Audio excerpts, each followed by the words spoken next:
माना कहनवा आजा आजा आजा।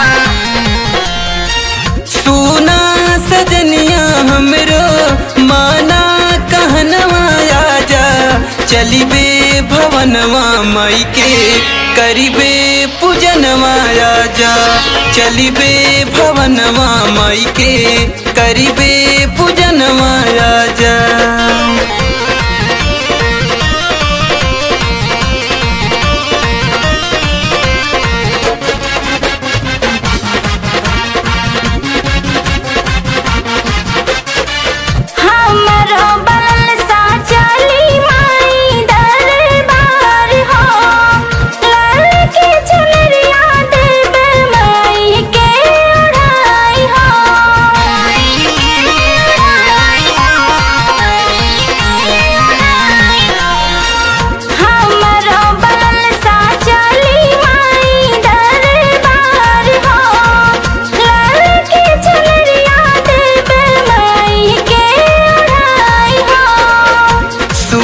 सजनिया चला चली नवरात में, दर्शन कराइब तोहके विंध्याचली धाम में। कब से लगवले बानी दिलवा में अपना आशा, कब से लगवले बानी दिलवा में अपना आशा।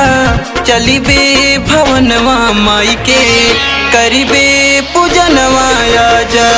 चलिबे भवनवा माई के करिबे पूजनवा आजा।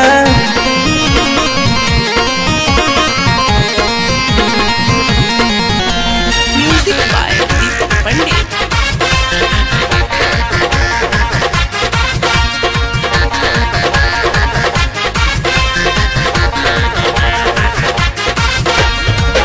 विंध्याचल माई हमर बड़ी धनवान हो, जाए जे माई दर पे रखी ले ध्यान हो।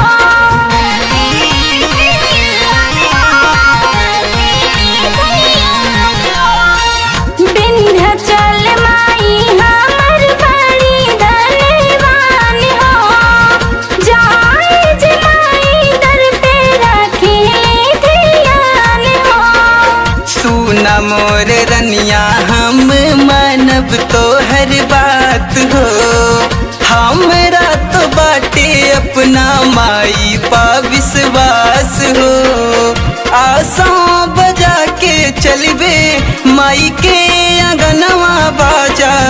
आसा बजा के चलिबे माई के अंगनवा बाजा। चलिबे भवनवा माई के करिबे पूजनवा आजा। चलिबे भवनवा माई के करिबे पूजनवा आजा।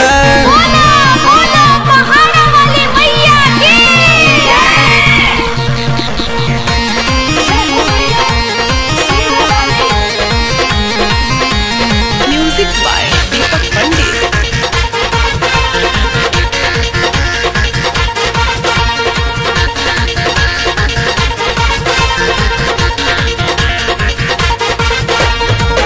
सोनी हमर गोदिया सोना सान रहे घर हो, माई से लगबे गो सुनर ललन हो।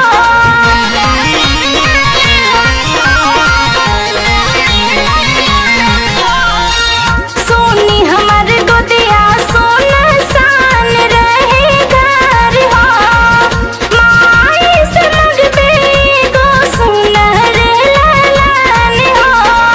सुप्रिया विकास काहे माई बड़ी दानी हो।